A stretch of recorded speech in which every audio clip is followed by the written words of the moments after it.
Hi, good morning everyone. Our motivational topic for today is about value. So, ang pagkakaroon ng value or being valuable person ay nagdedetermine sa kung ano man yung ginagawa mo, even if yun yung ginagawa mo na kahit walang nakatingin sa'yo, ginagawa mo pa rin yung tama. At you have the quality na ibig sabihin, meron kang connection sa mga tao. Yung, you know, your flaws, at alam mo kung paano ka mag-care sa iba. Yung mga quality are valuable na tao. Those who are making a decision based on what's best for themselves, their community, and the greater good. Not just with integrity, but with the larger implications for making a decision. Napaka-importante sa isang tao na merong value, napaka-admirable niya, at aware siya sa mga bagay or na nasa paligid niya. At ito yung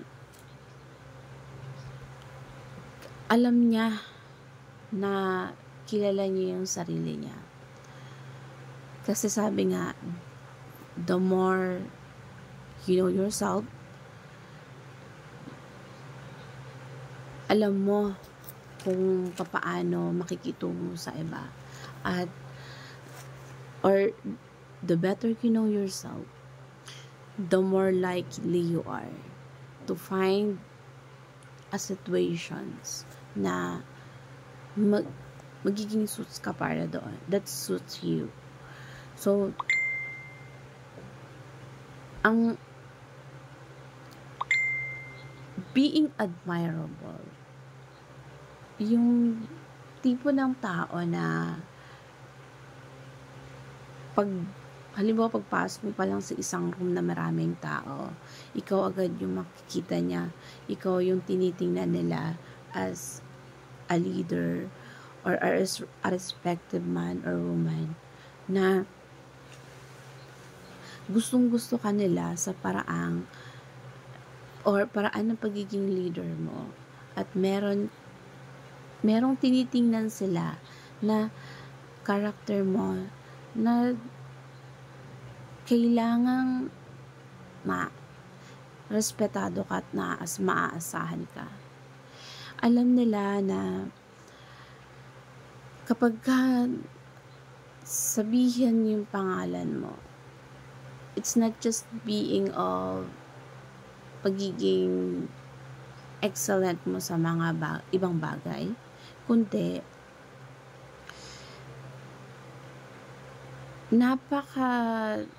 or you may have to perform better professionally. Kasi kapag sinabing you have a valued people or quality person, katulad sa isang product, or yung isa yan sa crucial na kailangang ma-achieve yung satisfaction ng customers.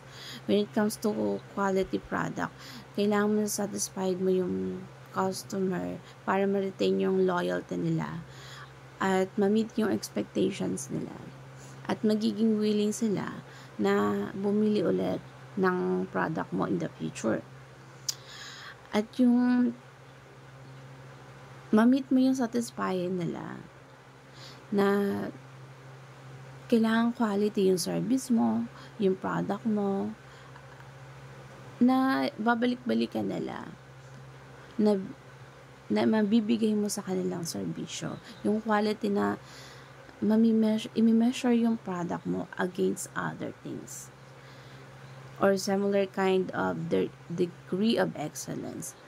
So, just like a person with value or quality, kailangan mo, uh, kailangan ikaw yung award-winning choice, a first-class, high-quality person, or select,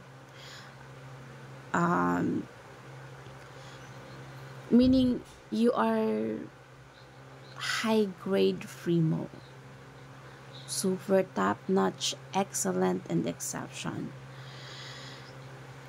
and a marvelous and outstanding person. Yun yung mga tinitingnan ng mga tao sa isang leader or sa isang personality with high value or quality as standard. Or you're the man of integrity. Kailangan meron kang patience, flexible ka sa lahat ng bagay, at alam mo kung paano improve yung standards na meron ka. Kailangan mo lang i-improve yung mga improvement mo, maging effective kang leader sa mga taong or mga member na pwede mong i-lead. Kailangan nilang malaman na totoo ka, open-minded ka, sincere ka sa mga sinasabi mo at ginagawa mo, merong genuine doon, at pwede mong ma-adapt lahat ng pagbabago.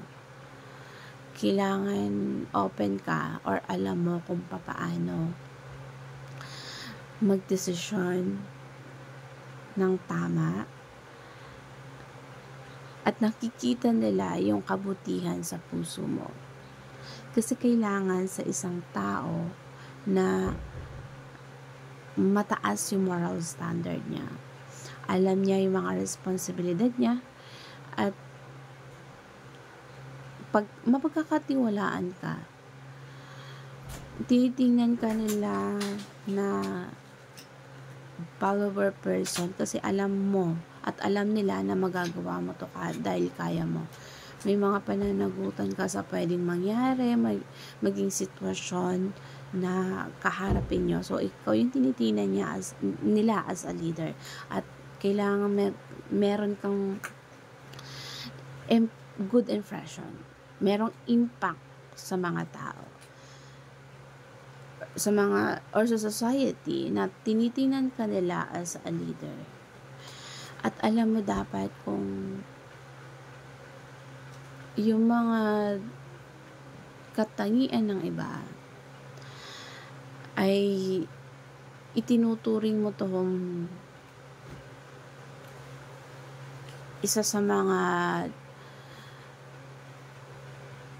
or alam mo kung paano makinsimpatya, at ang isang taong with quality or a person who have a quality and valuable, kailangan may kahusayan sa lahat ng bagay.